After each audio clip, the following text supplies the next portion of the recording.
Hello ladies and gentlemen, once again this is Jeremy Smith, Photo Talk Jay the Great. I'm very happy to say that I finally have the Canon 70D in my hands. I posted a little bit of a short video talking about some of the newer capabilities of this camera, but none of that really mattered until I got the camera in my hands. I actually will be showing you guys a few samples just so you can get an idea of the high ISO performance. Ordinarily at this point, of just getting a camera in my hands, I wouldn't have the ability to open the RAW files, but since this camera took a little bit longer to actually hit the shelves, the RAW update's already out, and so we'll be able to take a look at the RAW files. Biggest thing about this camera, and this is something that, you know, regardless of the brand of the camera, I'm always happy to see new innovations. And this camera's biggest new innovation is what Canon calls the dual pixel Cmos AF system. That one's so long I had to write it down. Basically it's an evolution of the system found in the newer cameras, like the Rebel T4i, T5i, and the SL1. On all those cameras, like for example the T4i, it was the first one to allow for autofocus in video mode. Basically what Canon did is they took some of the phase detect modules that are normally inaccessible when the camera's mirror is up for live view, and they actually took those and they embedded them into the actual image sensor, and so that actually gives you that faster type of phase detect autofocus during you know, live view use. Those cameras just had a few of those modules on the chip, so there were still certain limitations. The reason that this camera is groundbreaking is because on this camera, every single photo sight on the center is split into two photodiodes, and that actually allows for the phase detect to happen at any point on the center. So we should have the same type of you know, fast focus that we have on like the other cameras I just mentioned, but it will work in many more scenarios, and this camera should be able to track moving subjects. I haven't had a whole lot of time to play with the video yet, but I did shoot just a little bit of video to kind of give you an idea.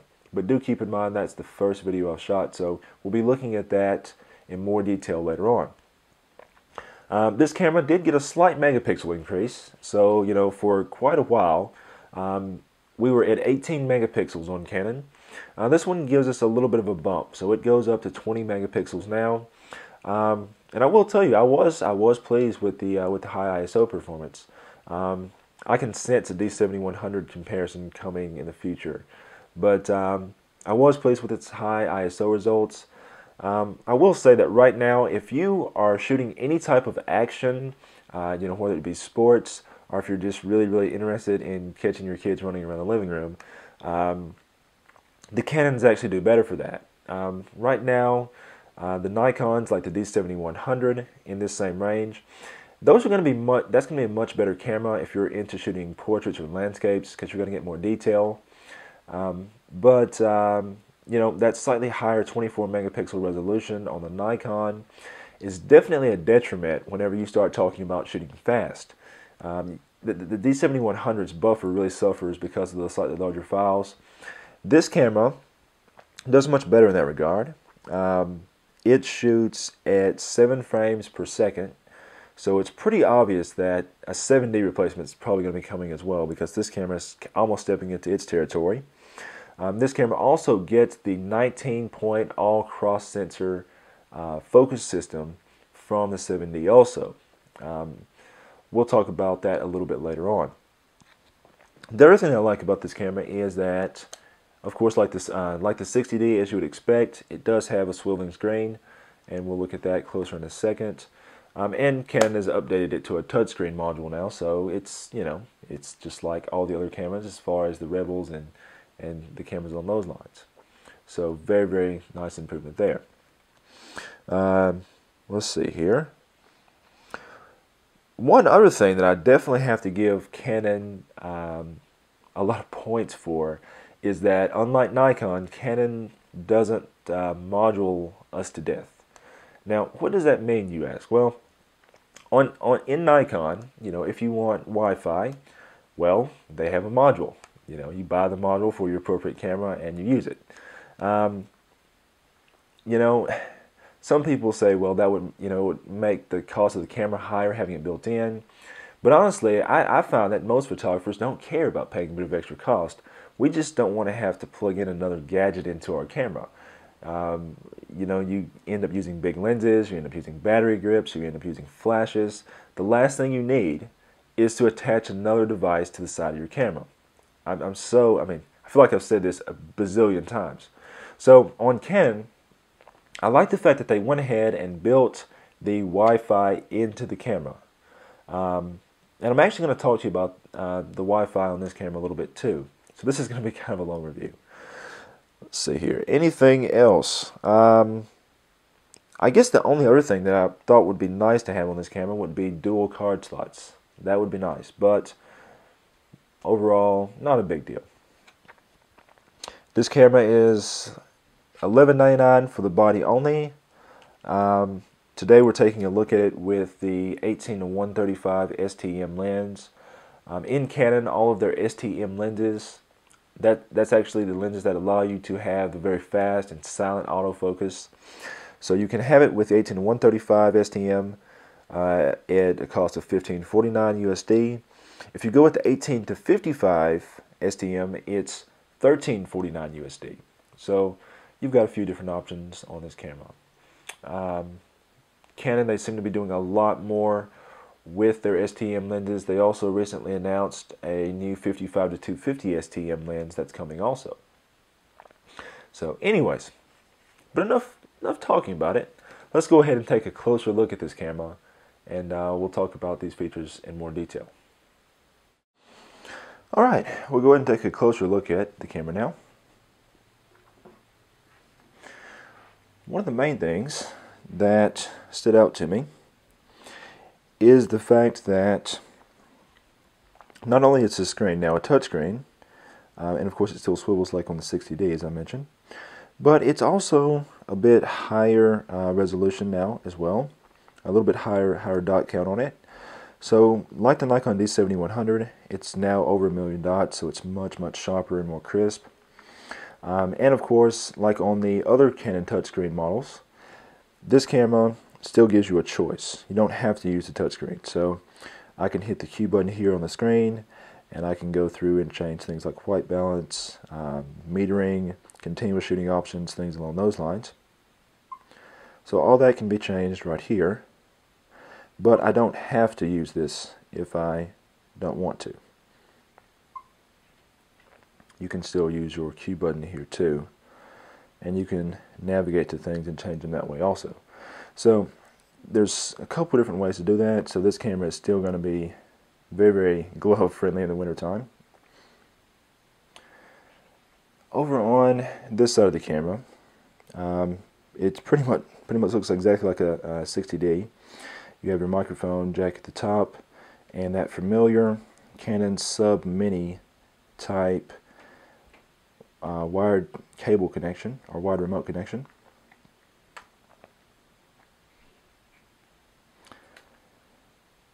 HDMI, and if you're still going to connect to an analog TV, the USB connector also gives you an analog output. One thing, this is a minor little thing, someone may care. You have your infrared sensor right here. On some of the newer cameras now, some of the Nikons, you do have two. On this camera, I don't really think that that's an issue at all, because this camera has the most awesome Wi-Fi built in the camera since the 6D. So on this camera, if you are using your Wi-Fi, you have several different options here under your Wi-Fi. So you can actually connect this to, you can actually use this to transfer images between Canon cameras.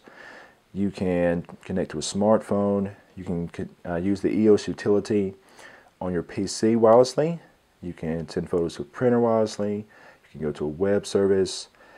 You can even view your images on a compatible TV that supports DLNA. So lots and lots of options there.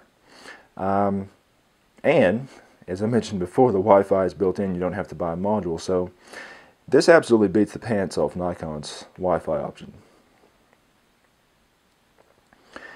And as I mentioned before, continuous shooting is a lot better on this camera. That's something I kind of forget about sometimes as a portrait photographer, but in the future I'm going to try not to leave all you action shooters out. So I've got this camera on the continuous setting right now, and it's actually set to RAW. And notice I can get quite a lot of images before the buffer fills. Definitely better performance than the D7100 in that area.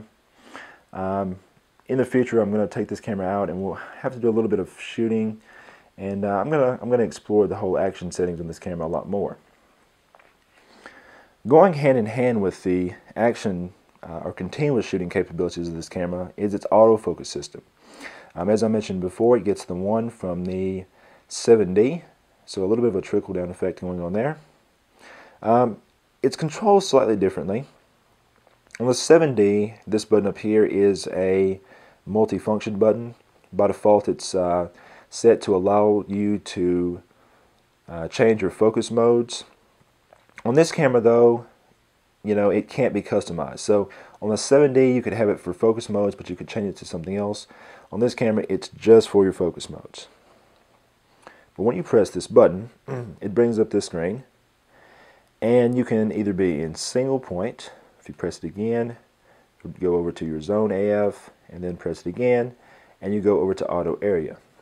So not quite as many options as what you have on the 7D, but call me crazy, but I actually prefer this over the 7D setup, because the 7D just seems a little bit unnecessarily complex, and there wasn't a huge difference between a lot of the focus modes. So I kind of actually like the fact that it's a bit more condensed down on this camera. Like on the Rebel models that also use a touchscreen, you can also, you know, do the whole pinch to zoom thing if you want to. Oops, that says Nikon. Let me get that out of the Canon review. So yeah, it works out very, very well. That is something that I like. A couple other little small things that I noticed on this camera, and this is not something that a lot of big fuss was made about. Camera is that you can actually process the RAW files in camera.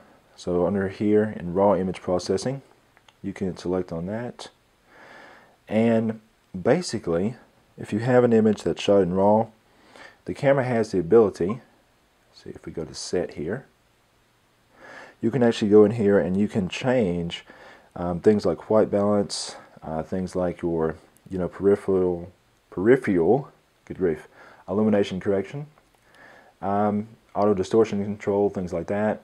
And once you apply these settings to the RAW file in camera, the camera can actually save a JPEG. So I thought that was kind of cool. I don't actually remember if that was something that was on any of the previous Canons, but it is something I noticed on this one.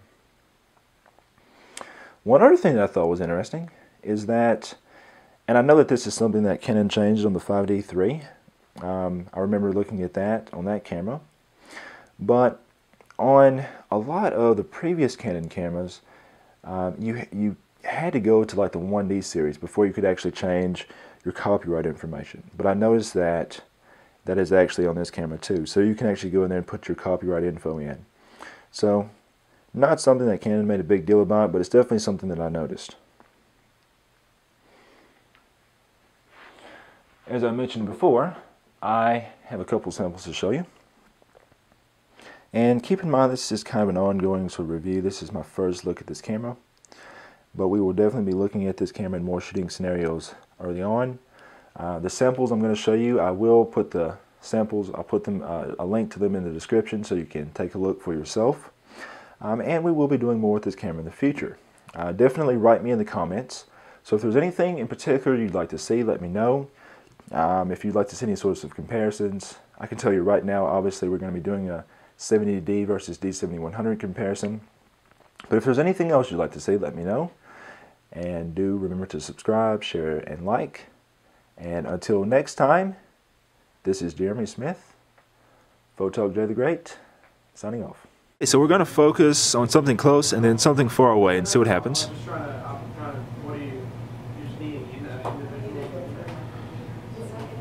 And I am going to be testing this in more detail later on, but I just wanted to give you guys a really quick and brief kind of idea as far as what this does.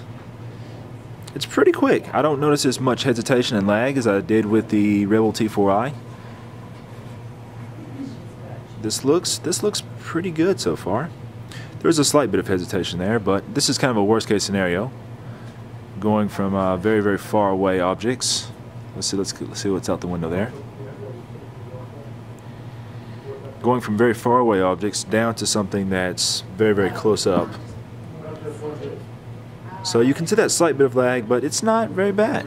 This looks pretty good so far. We'll be testing this in a lot more detail later on though.